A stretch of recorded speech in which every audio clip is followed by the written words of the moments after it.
अगर आपका ई-श्रम कार्ड बना हुआ है तो आप लोग इस वीडियो को देखें। अगर आपका मैसेज आया हो कुछ इस तरह का कि पेंशन आप लोग को मिलने वाली है 3000 रुपये का पर मंथ, तो इस वीडियो को देखोगे तो डिटेल में समझ जाओगे कि क्या इसका मकसद है और क्यों ये मैसेज मिला है लोगों को और किन किन लोगों को बेनिफिट मिलेगा। तो आप लोग इस वीडियो को पूरे ध्यान से देखोगे तो पूरी बातें समझ जाओगे।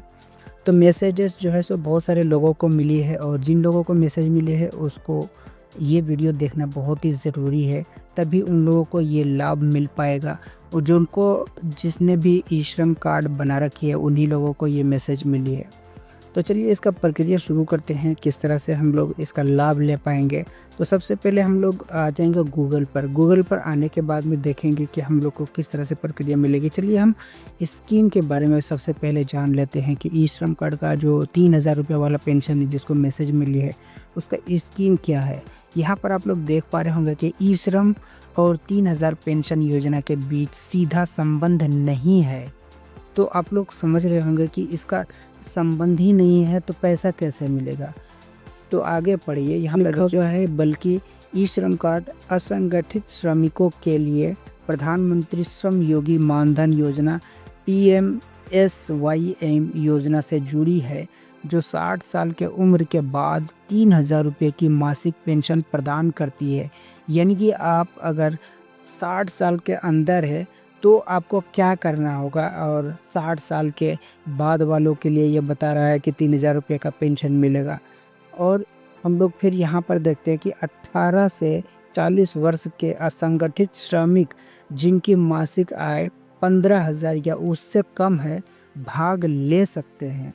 ये जो है कम कमाते हैं उनके लिए ये मैसेज है कि उनको अगर 15,000 रुपये का महीना कमाते हो या उससे कम, उससे ज़्यादा नहीं होनी चाहिए, तभी उनको ये लाभ मिलेगी।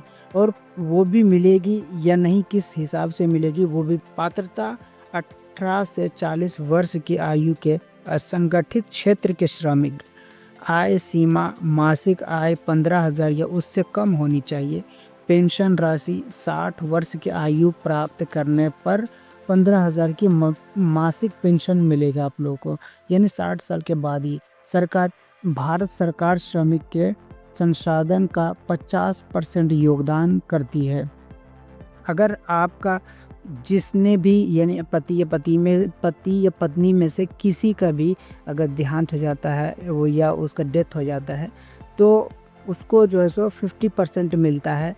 उनको जो है सो अगर जो भी योगदान दे रहा है 18 से 40 साल के बीच में जितना भी पैसा भर रहा है उसको भरना ही पड़ता है। उसके बारे में हम लोग बात करेंगे बाद में और उसके बारे में भी बताएंगे। तो यहाँ पर जो लिखा हुआ है देख सकते हैं 50% मिलेगा। अगर 60 साल पा गई तो पति पत्नी में किसी का भी डेथ हो गया तो उसको 50% मिलेगा। यानी कि जो 3000 की बात की गई है तो उनको 1500 रुपये का महीना मिलेगा। ठीक है। और इसको रजिस्ट्रेशन करने के लिए CSC कॉमन सर्विस सेंटर में जाएं या और भी बहुत सारी चीज़ें हैं, खुद भी कर सकते हैं। तो हम लोग इस मैसेज के माध्यम से अगर हम लोग देखेंगे तो 1500 रुपये का महीना मिलेगा। यहाँ पर देखिए लिखा हुआ है फॉर RS 3000 रुपये पेंशन ज्वाइन प्रधानमंत्री श्रम योगी मानधन योजना पेंशन के लिए है। ये मानधन मंथली कंट्रीब्यूशन स्टार्ट फ्रॉम 55 रुपया, यानी कि 117 रुपये करके है। और जो है मिनिमम आप लोग 55 रुपये करके महीना भरना पड़ेगा। अगर आपका 18 साल से 40 साल के बीच आपका उम्र है और आप लेना चाहते हो इसको, जो 3000 रुपये का महीना है वो पेंशन के रूप में दिया जाता है लोगों को। और उनको जिनको 15,000 रुपये से सैलरी कम है उन लोगों को दिया जाएगा।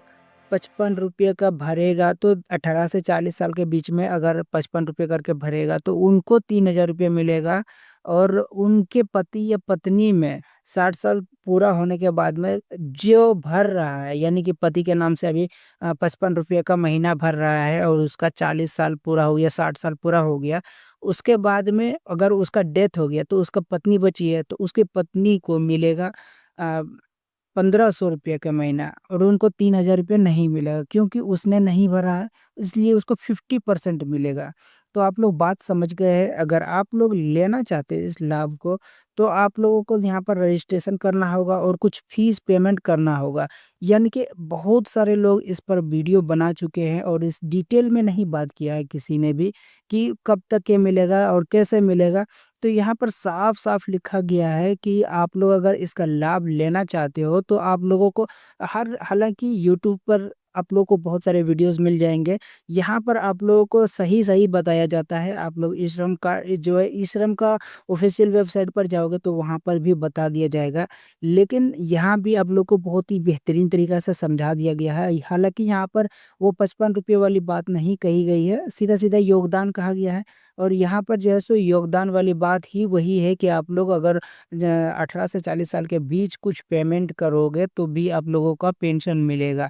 और बहुत सारे लोग क्या है मैसेज लेके अपने आप को रजिस्ट्रेशन करने के लिए सोच रहे हैं कि कैसे मैं रजिस्ट्रेशन करूँ और मेरा पेंशन चालू हो जाएगा। तो ऐसा पेमेंट नहीं मिलता है किसी को 60 साल से पहले रजिस्ट्रेशन करने के लिए आप लोग को पेमेंट करना होगा और इतना पेमेंट रेगुलर डालना ही होगा, तभी जो है सो पेमेंट मिलेगा पेंशन के रूप में। ठीक है, तो आप लोगों को बात समझ में आ गई होगी, तो हम वीडियो को एंड कर तो और मन में कोई क्वेश्चन होगा तो आप लोग सवाल कर सकते हैं कमेंट बॉक्स के माध्यम से। आप लोग को वीडियो पसंद आए तो लाइक एंड सब्सक्राइब ज़रूर कीजिएगा। Thank you.